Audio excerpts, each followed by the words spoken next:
Today, I'm sitting down with Davvy Chappy. He's a YouTuber that has guides and reviews for Dungeons & Dragons, as well as a player in the Necrohunt campaign. We discuss the future of Dungeons & Dragons, what he wants changed and what he wants adjusted. We also discuss character creation, the creation of his bard for the Necrohunt campaign, how he uses music and other sources of inspiration to create his characters, and finally, we discuss creating D&D streams on Twitch.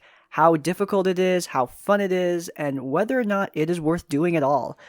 Without further ado, sit back and relax. You're listening to Roll for Insight.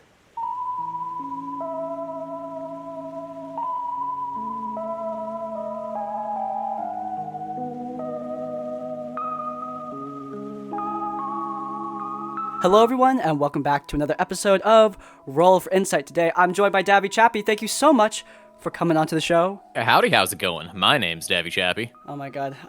It's the same effect that when Crit Crab said his thing. I'm so happy. We have a tradition on the show. Every episode, we ask the same question. Big part of the show, but Davvy Chappy, what is your D&D pet peeve? Ooh, that's a difficult one. I've got two answers, depending on whether we're talking about mechanically the rules of, 5th edition, or just in general, an overarching RPG annoyance that I have in general. So I'll let you decide which one should I answer with. Dude, give me both. As long as they're not something that'll break up a friendship or a group, and as long as they have at least a little bit of pettiness, we allow all pet peeves here. Good news, all of it's petty. Bad news, all of it will break our friendship. Oh, no.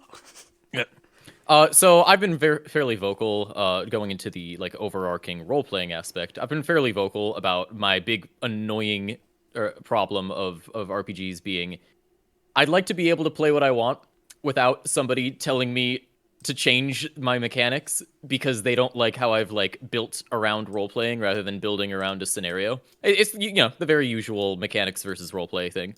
I'm firmly in one camp. But mechanically, I think the most annoying thing that used to be my problem was I've always hated how easy it was for a person to get back up from healing, both as a player as a DM. As a DM, I've hated it because it made it very, very difficult to throw something challenging at the players. Because if there are multiple healers, then they just keep constantly picking each other back up, and it kind of just turns into whack-a-mole after a point. As a player, I hate it, because it means that if you are a healer, you are resigned to healing, because everybody else is going to be stupid, because they know that if they run in, go down to 0, they're just going to get picked back up by you, and then life goes on. There's no repercussion for it. So one of the homebrew rules that I do nowadays is when you get picked up via healing, so the healer's feat, that doesn't count, and other strange abilities that are purely mundanely healing, those don't count. When you get picked up from healing, you will suffer a level of exhaustion. But now, all levels of exhaustion will be removed on a long rest. Not only does it make some consequence for falling down that will help the other players not just bum rush enemies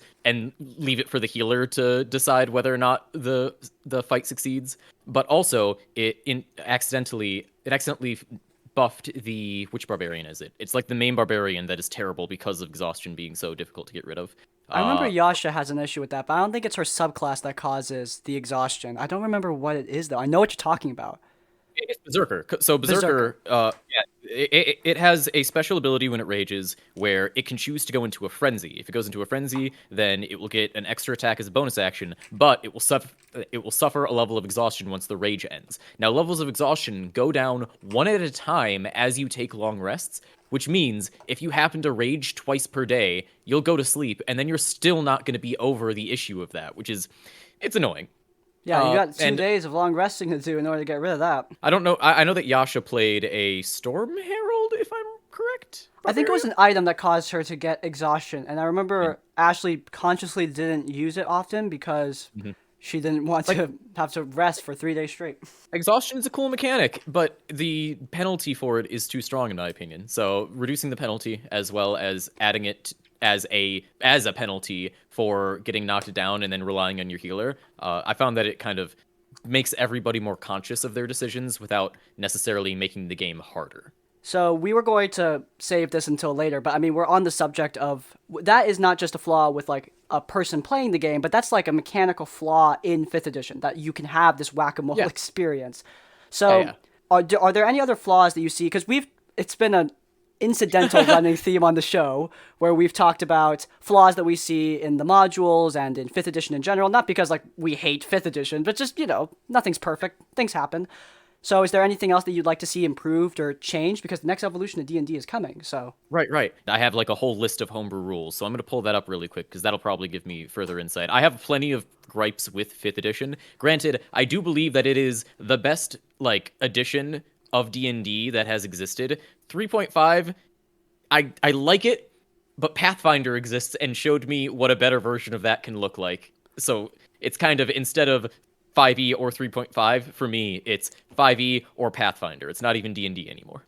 If I have to choose an edition of D&D, it'll always be 5e. And if I want to play something like 3.5, I'll play Pathfinder, because the benefit of hindsight means that they just knew what to fix. They didn't have to question anything. Okay, so I pulled up my homebrew rules. A couple of things, a lot of these are not necessarily gripes that I have with 5e. The big one for me was exhaustion and the whack-a-mole thing, because I've always found that, like I said, I like playing healers in games. I don't like when I am the only reason why the scenario wins or fails, because everybody else is just kind of going out and doing stuff. Counterspells, a thing that I've also been very vocal about not liking.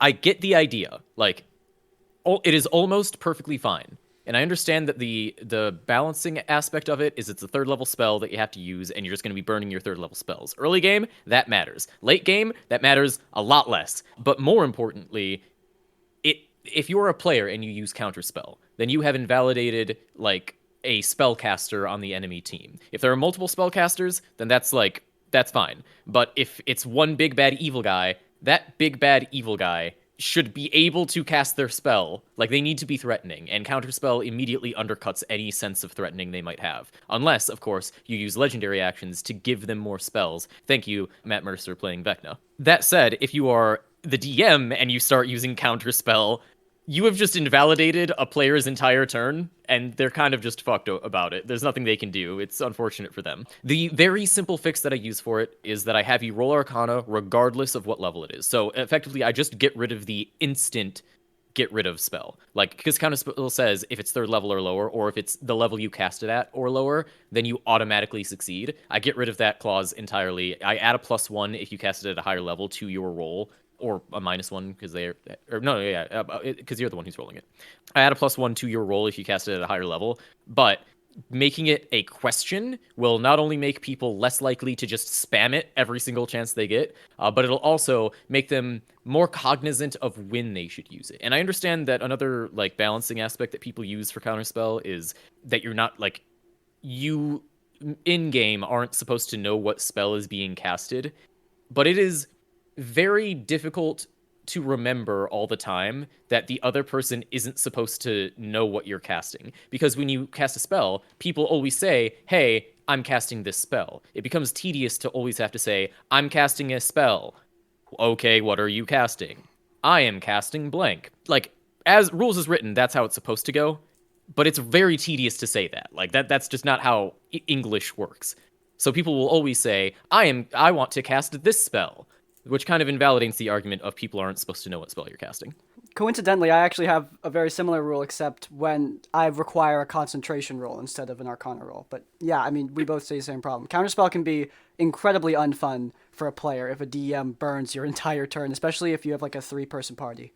Mm-hmm. Let's see what else is there. I mean, a lot of this is just like personal things. Like, I enjoy point buy. I don't think that like point buy should be the only way, though. I just happen to like it more than I like rolling. Average HP, another thing that I do, is just because I like stagnant or static things. I've always forgotten sometimes how to roll, or I sometimes forget when leveling up to roll my HP. And when I do that, I don't notice it until a couple levels later. And I'm like, wait a minute, did I roll for my HP? Using average HP just means that I have like a very easy calculation. It's this times my level, boom, problem solved. Let's see. Oh, here's a homebrew rule I use a lot. A free feat at 1st level immediately. Everybody gets one.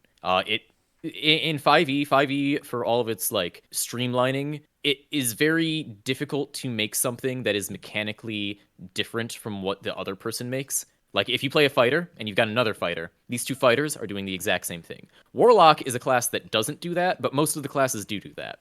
Like the largest extent of differences you're going to have are your spells and your subclasses. But if you give everybody a free feat immediately, not only does it give everybody a little bit more variance between their characters, but it also allows them to pick feats that that they wouldn't feel comfortable picking otherwise. For instance, if I want to play a chef, I'm obviously going to want to take the chef's feat. The chef's feat isn't a feat that if I'm like 8th level, I'm going to have to really weigh that between that and other spells that are perhaps more useful being a higher level. But if I'm starting out and I want to be a chef, I'm going to feel real comfortable taking the chef's feat because it's first level and who cares what I take, right? Yeah.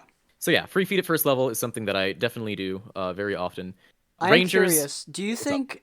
So you mentioned warlocks and clerics are the same thing, where they immediately, upon level 1, pick some differentiating thing to make them different from their other class. Essentially, they spec immediately. Like a warlock picks a patron, cleric picks a god. So do you think all classes should have that in whatever comes next for Dungeons and Dragons? Do you think all classes should be able to pick some kind of specialization right at first level? Or do you like keeping subclasses at third level instead? So I think that here's the interesting thing about the creation of 5e. Now, this is all anecdotal evidence that is based off of how they've been creating things in like the PHB versus how they've been creating things nowadays. So this is purely speculation. But how it seems to be is, in addition to the role-playing aspect of you can't really be a warlock without having a patron, so you have to have it at level 1. Same thing with cleric. You can't be a generalized cleric. You have to have a god. Some of the reason why I think they picked the earlier subclasses for them is so that they can have certain classes that are more easy for newer players to get into versus classes that are more difficult for players to get into. For instance, the fighter, a very easy character to play as a new player, and you get your subclass at 3rd level, which gives you 2 levels to just figure out how to play D&D. Just figure out how the game works and all of those mechanics. I would not suggest to a new player to immediately start out as a cleric or a warlock, especially not a warlock because of the overwhelming amount of choices you have to make. They're not difficult once you know how the game works at all, but when you are a person that has no concept of TTRPGs at all in any way, and I'm presenting you with all of this new information, I don't want to give you a class that is going to present you way more information on top of that, which is why I think those subclasses were given earlier subclasses at level 1, specifically because you're kind of expected to know how the game works by the time that you pick those subclasses. Again, this is speculation, but that's what I see from No, it. that's totally reasonable. But I mean, because I had a new player come in, and her first class ever in TTRPGs was a sorcerer, and oh my god, it was a lot. I mean, there was a lot of stuff she had to learn, what meta magic and how sorcerer points works and all this stuff. It would have been easier if she had picked something different, and she did. Later on, she picked a cleric instead. But do you think that classes should have, because this was discussed on Twitter, I saw that people were discussing this sort of thing. Do you think classes should have some kind of rating system to tell people, hey, this class might be a little harder for new players or something along those lines? Or do you think that would scare people away from picking certain classes? Yes to the second thing. Yes, I think it would scare people away, and not necessarily in the way that they're meaning to. Like I said, once you understand how D&D works, all of the classes in 5e are very easy to understand. There's not a single one. Like, 5e has done a very, very good job of bringing new people in. I have new players that try out the spellcasting classes and figure it out right away. There's like, I'm not saying that you can't have somebody play the first level subclass characters. What I am saying is, if you have a rating system saying fighter is very easy, warlock is hardest, people are going to have, especially if they're new, a misguided idea of what hardest means. Because if you look at something like, if it's a 1 to 3 star rating system, and the fighter's got 1, the warlock's got 3, that means, in my mind, warlock is very complicated, I'm going to have to understand some complex mechanics to figure them out, and I'm going to have to, like, really prepare myself to play this class.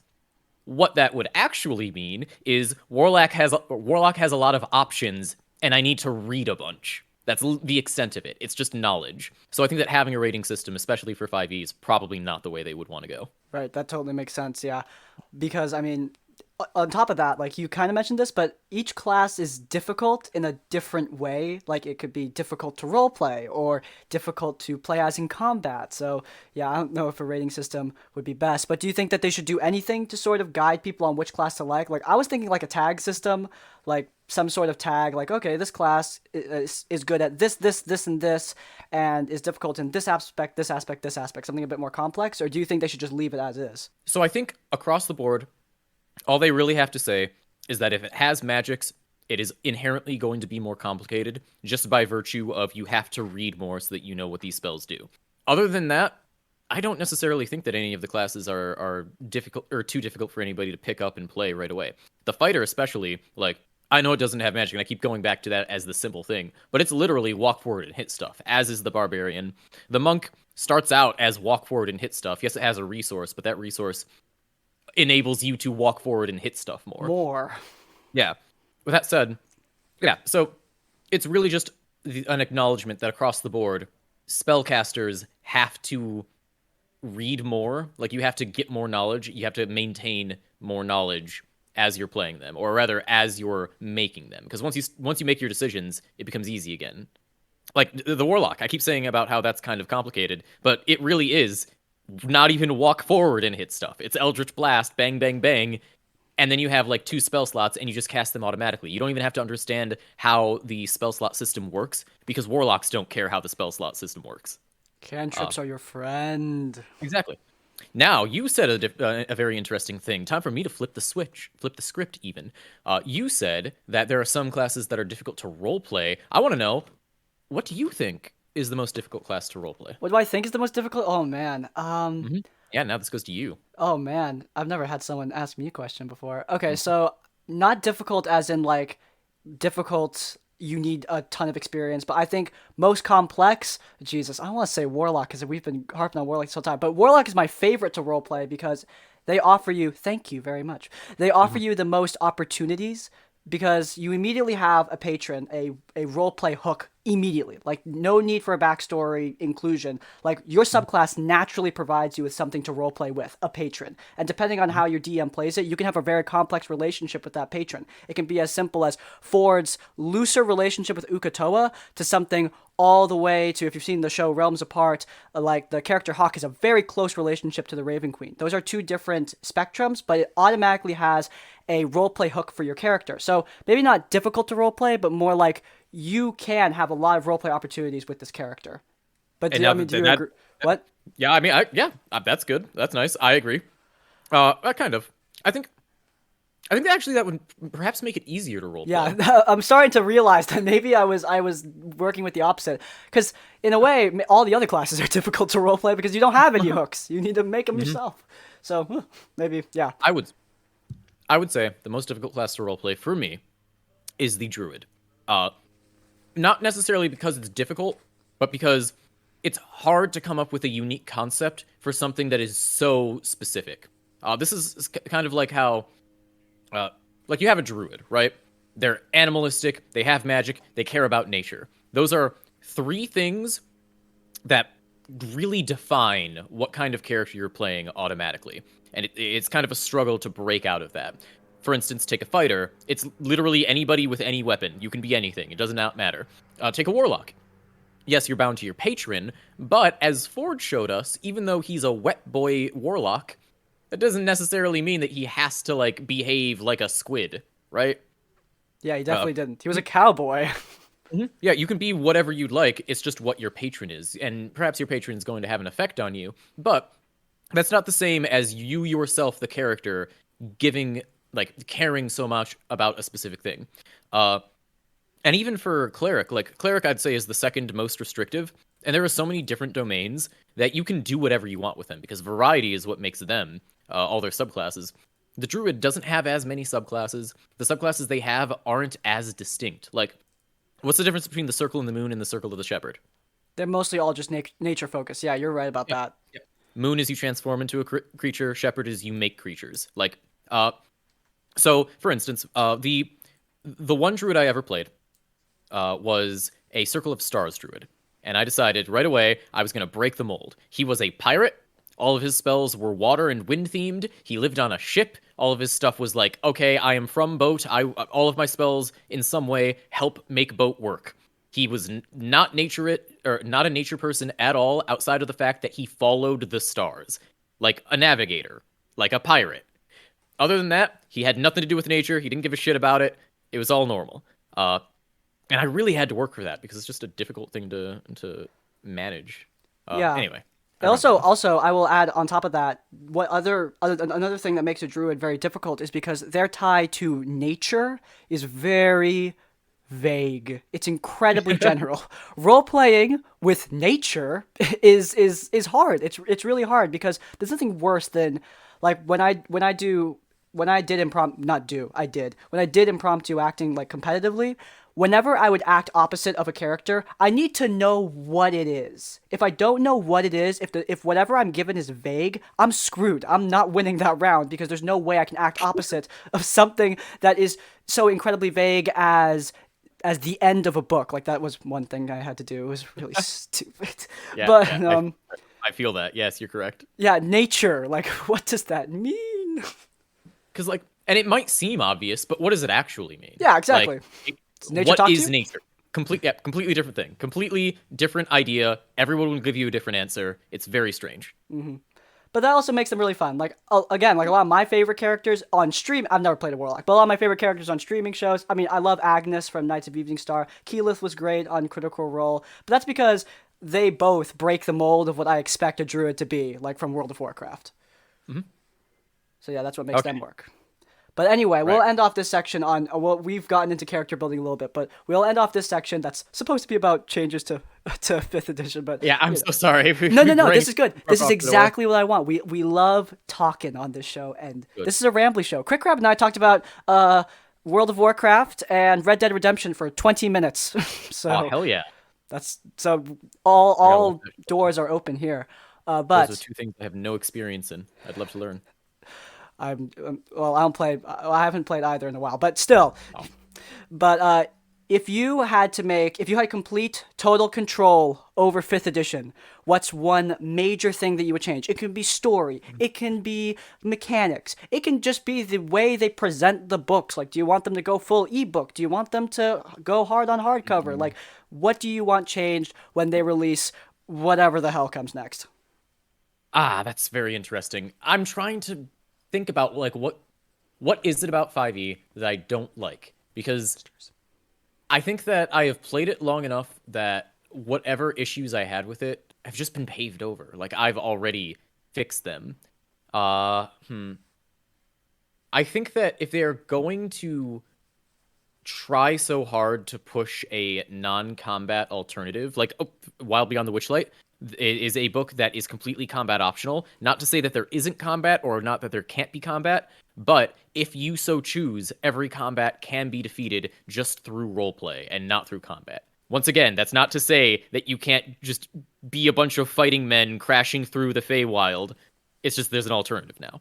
I think that if they're going to go down this route of having non-combat alternatives so often, they need to present non-combat like skills outside of just our general skill checks that we have. There are a couple of them that I can think of, like the dwarf has stoneworking, like they can just know things about rocks. The Yuan-Ti can talk to snakes, that's neat. But there's not a whole lot in the way of just pure role-playing, except for the Ranger. Hilariously, the Ranger is very, very good for a non-combat scenario, but it was the only non-combat class in a group of very fighty people. And that's why the Ranger was so bad for a long time, was because it was a game that revolved around combat. If they're going to take this shift where combat is no longer necessary, then they need to give like gameplay alternatives outside of just theater of the mind, the things that we come up with.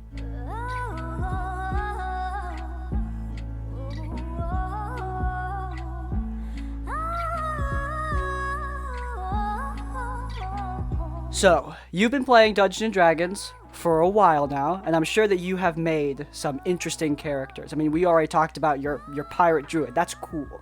But a lot of people, I talked about this same thing with Momo. I talked about this with a bunch of people, and everyone gives a different answer, which is why I keep on asking. But what is your process for coming up with these characters? Like, how do you create something unique, but at the same time that works with the party and with the campaign that you are joining? It's a hard process. Yeah. So sometimes inspiration just hits me like lightning. I all of a sudden a thing just comes up in my mind. It's right there, and I have to make it. That's why I've got like so many characters on D&D Beyond. It's just because I'm like, wait a minute, cool character idea. But my actual process when I have to come up with a character and it's not just a flash of inspiration. Let's go with the character process for Nathaniel, the character that I play on Belkadis Necrohunt. I don't know if you ever watched it, but it's a Twitch stream that Joe Cat runs. I'm a player in it. Nathaniel is I had Whistle on the show, I had Cammy on the show, and now I've had you. I mean, it's pretty much a requirement that I've watched at least one episode of Necrohunt at this point. Okay. Right. Good. Awesome. Fantastic. So that character started out initially as a completely different idea until... initially, I was going to play an Echo Knight fighter, but everybody, when we were coming up with when we were presenting our ideas, Whistle said, "Hey, I'm gonna be an Echo Knight fighter." Yeah, and and I'm like, "Shit, cool." And then I'm like, "Okay, I'll be a bard then." And then Cammy's like, "I'm gonna be a bard," and I'm like, "Okay, cool. Bards together. Have our bard." Yeah, let's have our bards be friends then. Well, so it wasn't even that. Initially, I wasn't going to play a bard. I was going to find another thing to do because Cammy said that she wanted to play a bard, and I didn't want to step on anybody's toes. Not that I would care, but I know that other people care when they double up. But then Yaro's like, I'm going to be a fighter as well. And then I'm like, okay, so what if we punk the entire chat by just, out of this 4-person group, having 2 races and 2 classes? Which is why we have human fighters, and then initially I think I was going to be an elf or a half elf, but I decided to go with Yuan-Ti because it fit better with what I wanted to do. Anyway, so it started out with the class bard, right? And Cammy's like, "Hey, our bards could be friends," and I'm like, "Cool, our bards should be friends. That's neat." I didn't know what I wanted to do exactly, but I knew that I wanted to not be a traditional bard. I think the first thing that came to me is, okay, what if this bard had no aspects of bardness to them? They were not a bard, like, in-universe in any way. It was just the mechanics surrounding them. And I couldn't think of anything immediately until I thought, wizard. Okay, so they're a wizard. What's their whole gimmick? What do wizards normally... What do you think a wizard could have, but they don't actually have a lot of? Enchantment spells. Okay, cool. Enchantment spells are done. Because if you look at the wizard, they don't have a bunch of enchantment spells. They have some, but... the bard has way more. So it's like, okay, fantastic. This is just my excuse. I get a bunch of enchantment spells. I call myself a wizard. Problem solved. I don't know his personality yet. And when it comes to figuring out a personality, that always comes from music. I listen to a lot of music. I'm a very big musical junkie. So I listen to a lot of songs that are character pieces, like they're character studies in music. And in this case, I happened upon the Death Note musical. When it first came out, I listened to it over and over again. You're giving me a look of, there's a Death Note musical? There's a Death Note musical, excuse me. This is the first I'm hearing about it. For those of you who are watching, this boy just swiveled on his swivel chair to his computer and started typing. Yep. But yes, so there's a Death Note musical, and it's a character study of them in song form, and I love that. The Death Note musical is a stage production based on the Death Note manga series. The music was composed by, oh my god, this is real? Yep. Wait.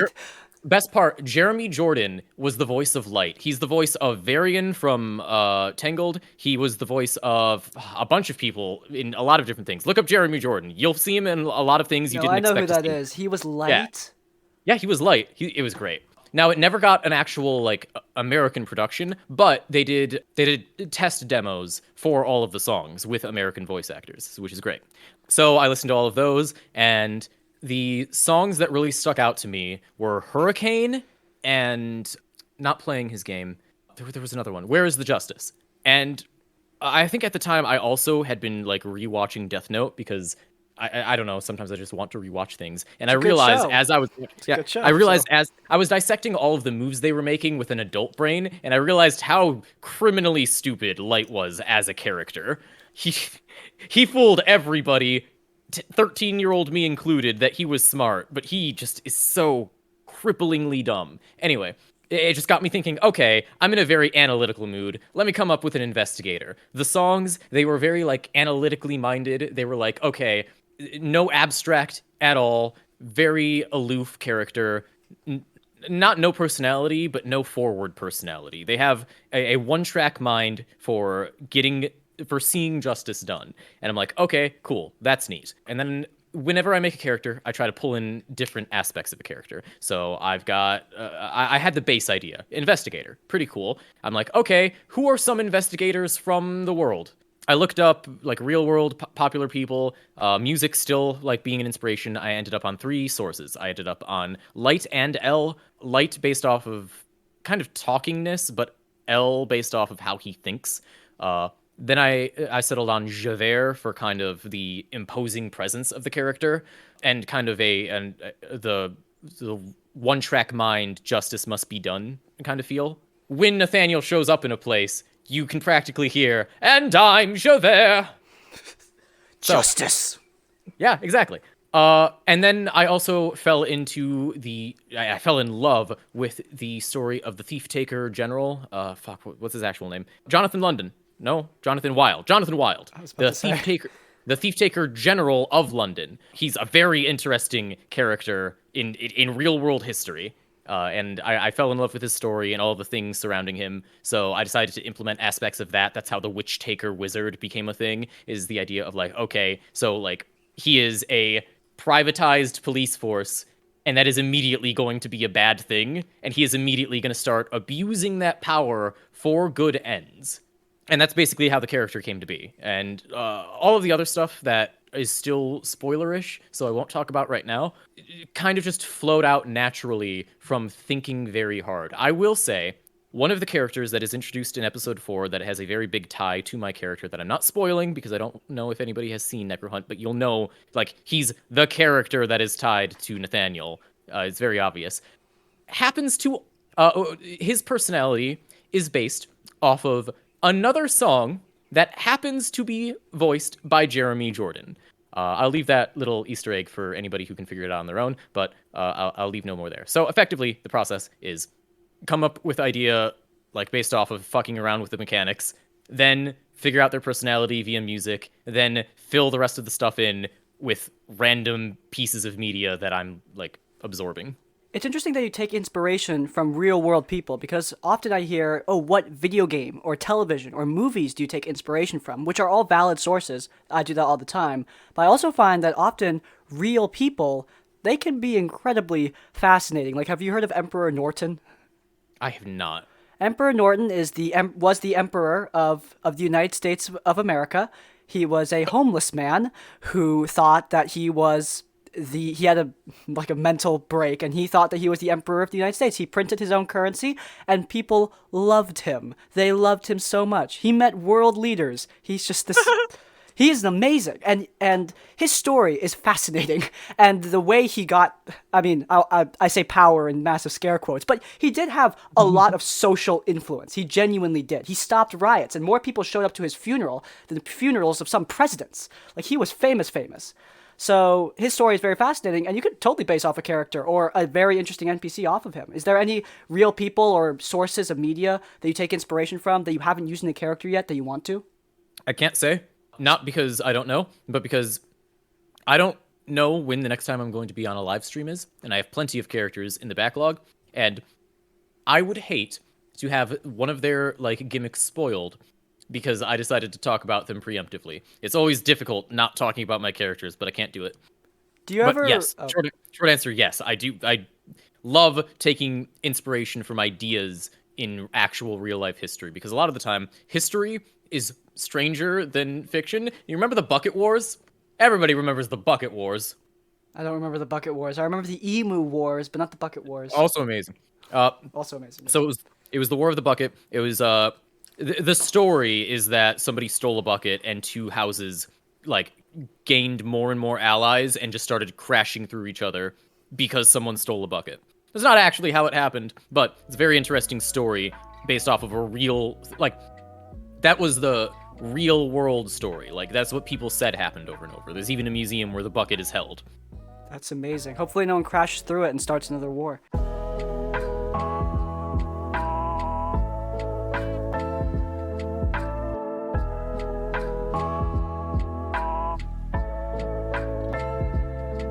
Do you ever regret going live with D&D? Because, I mean, now I do, obviously I'm not live nearly as often as you are, but it is kind of hard to talk about your hobbies now that it's a big part of your job. So do you ever regret that? Is there anything that you sort of like reflect on going, man, I really miss when this was just like a private thing in my house? Or do you just love this kind of thing? As far as going live with D&D, I have no problem with it. I enjoy it a lot. Perhaps it's because this is the first live streamed game that I've been a part of, like, consistently, and I'm not the DM for it. Joe Cat is. So I just have to play a character, and I get to entertain people. I think what makes me love it so much is that it is so different from running a private game. When I'm running a private game, all I have to do is care about some people, a couple of people. When I'm running a live game, a lot of the like jokes I make or the interactions that I do are from the lens of what would the audience love to see right now. And that's not like me trying to be beholden to the audience, but it's a completely different experience trying to entertain a crowd, because you know that, like, if you do something right, there's a wave of people that are going to lose their minds over it. Like that first session where I wiped out an entire dungeon just by existing. I went back and watched the chat afterwards because Joe has us close the chat so that we're not influenced in real time. But I went back and watched the chat, and everyone was losing their minds, and that alone made me want to invest in a character more than I have ever wanted to before. So no, I can't say that at all was that I have any regrets. I am having no regrets with Balkanus Necrohunt. Not true. Actually, damn it, I just thought of something. There are a couple of times now where I'll think about a scenario that already happened, and I'll think, dang, I could have done that better.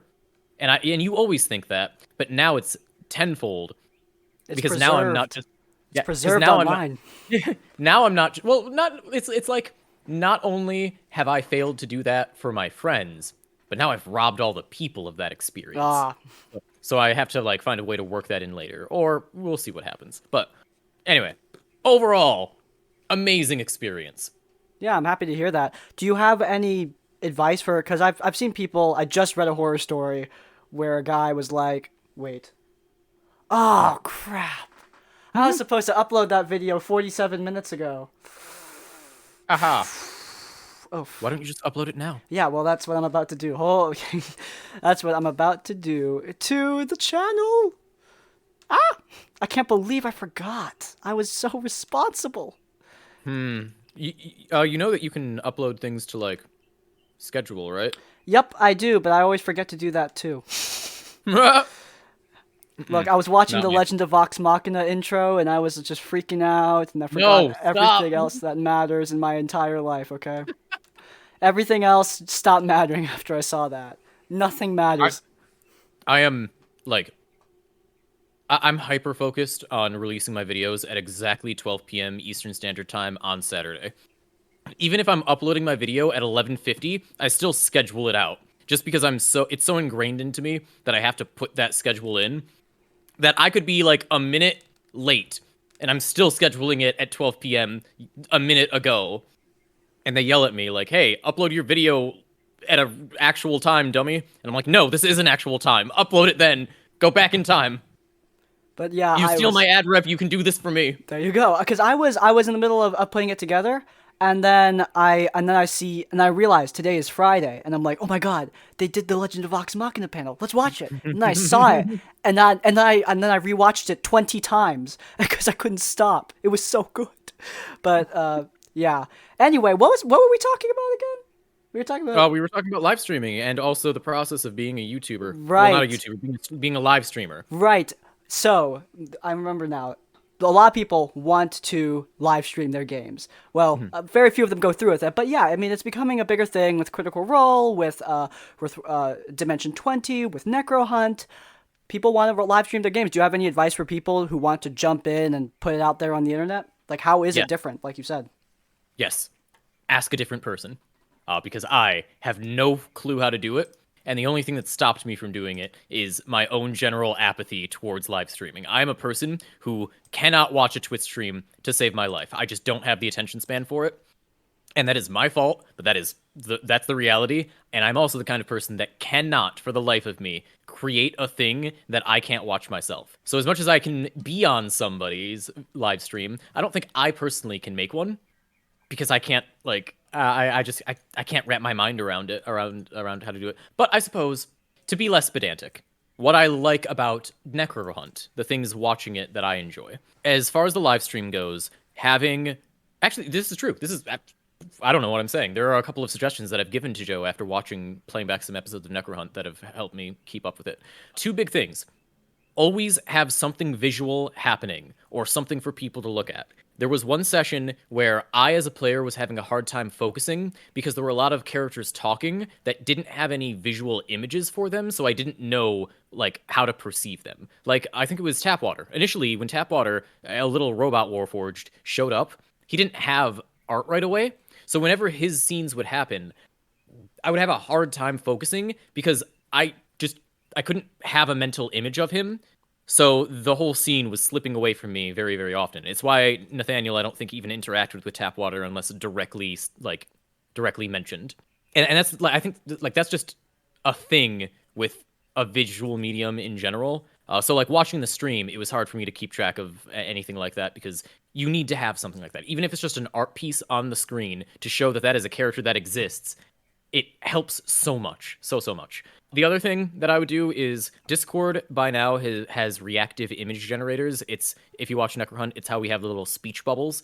They're very, very easy to set up if you have OBS. That I use them very often for my own streams, and I mess with them all the time. It is as simple as like copying some images into a thing, into like an online browser thing, and then getting source code back, and then copying that source code onto OBS. It's very simple to do. It allows people to know immediately who is talking, because if I speak, then I get a little speech bubble next to me. When I stop speaking, speech bubble goes away. You know right away, this is the person who's talking, and now they're done. Very good. I think those are the main things. Like, because I don't want to talk about things like, oh yeah, make sure all of the audio levels are good. I feel like if you're serious about any kind of visual media, you already know that. Yep, you Yeah, should know you that. already know that. Yeah, I don't need to pester you with very obvious things. I think that those two things, though, a lot of visual things is basically the answer. Yes, visual things. Yeah, totally makes sense. But other than that, one last piece of advice. I mean, we've been going on for like 45 minutes, so we'll wrap up this little discussion with going back to character creation. What is one major piece of advice or one major fix to a mistake that you see people when they're making their first character, when they're making their 100th character? What's one major mistake that you think that they should know about, or maybe one major piece of advice that you think that they should know about as well? Don't. This is going to sound very rude right away, but just let me explain. Please do not overthink your importance. Like, please do not think that you are very important in the group.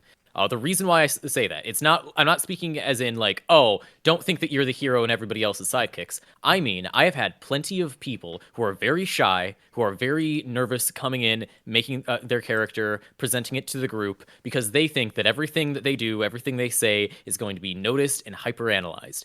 That is very false. That's not true. Like, all the things you do and say, you are going to remember because you're the one who does and says them. But if you say something, like a one-off line, I am probably going to forget you said that 5 seconds after you've said it.